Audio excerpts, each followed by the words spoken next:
Sir sir sir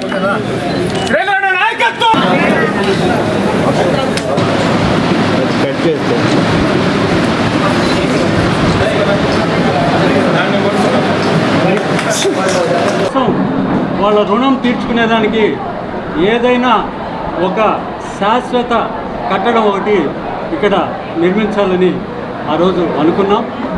అనుకొని అప్పుడు కూడా ఎమ్మెల్యే గారు శ్రీధర్ రెడ్డి గారి చెప్పడం జరిగింది. అప్పుడు మేయర్గా అజీజ్ ఉన్నారు. శ్రీధర్ రెడ్డి గారు అజీజ్కి ఫోన్ చేయడం, నేను పోయి అజీజ్ గారిని కలవడం, ఆయన దీనికి శాంక్షన్ ఇచ్చారు. అది ఆ పబ్లిక్ ల్యాబొరేటరీస్ రిమూవ్ చేయడానికి కూడా అది పెద్ద ప్రాసెస్ అయింది, లేట్ అవుతూ వచ్చింది. ఆ తర్వాత శంకుస్థాపన చేసాం.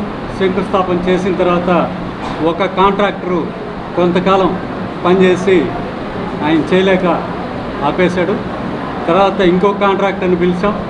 ఆ కాంట్రాక్టర్ కొద్దిగా లెంటిల్ లెవెల్కి చేసి ఆ తర్వాత ఆయన కూడా ఆపేశాడు. ఆ తర్వాత కరోనా రావడం జరిగింది. అట్లా ఇది లేట్ అవుతూ వచ్చింది. ఆఖరాన రత్నకుమార్ని బతిలాడితే అనా లాస్ అయిపోతాను, నేను ఇప్పటికైనా చాలా బిల్లులు ఆగిపోయినాయంటే ఎట్టొకట పైన కూడా శాంక్షన్ ఇప్పిస్తాము, ఫస్ట్ ఫ్లోర్ వేయిస్తాము, ఆ ఫస్ట్ ఫ్లోర్లోనే 10 రూపాయలు మిగులుతాయి అని చెప్పి అతన్ని బతిలాడుకోవడం జరిగింది. ఆ ఫస్ట్ ఫ్లోర్ కూడా శాంక్షన్ అయింది. ఫస్ట్ ఫ్లోరు గ్రౌండ్ ఫ్లోర్ కలిసి ₹1,00,00,000 దాకా ఎస్టిమేషను అయింది. దీనిలో సహకరించిన కోటరెడ్డి శ్రీధర్ రెడ్డి ఎమ్మెల్యే గారికి, అలాగే అప్పటి మేయర్ అజీజ్ గారికి, ఇప్పుడు ఫైనల్గా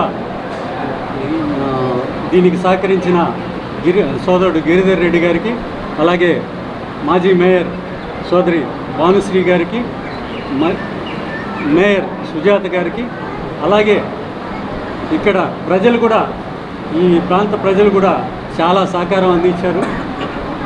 అందరికీ నా కృతజ్ఞతలు తెలియజేస్తూ ఈ శుభ సందర్భంగా క్రాంతినగర్ ప్రజలకి శుభాకాంక్షలు తెలియజేస్తున్నాను.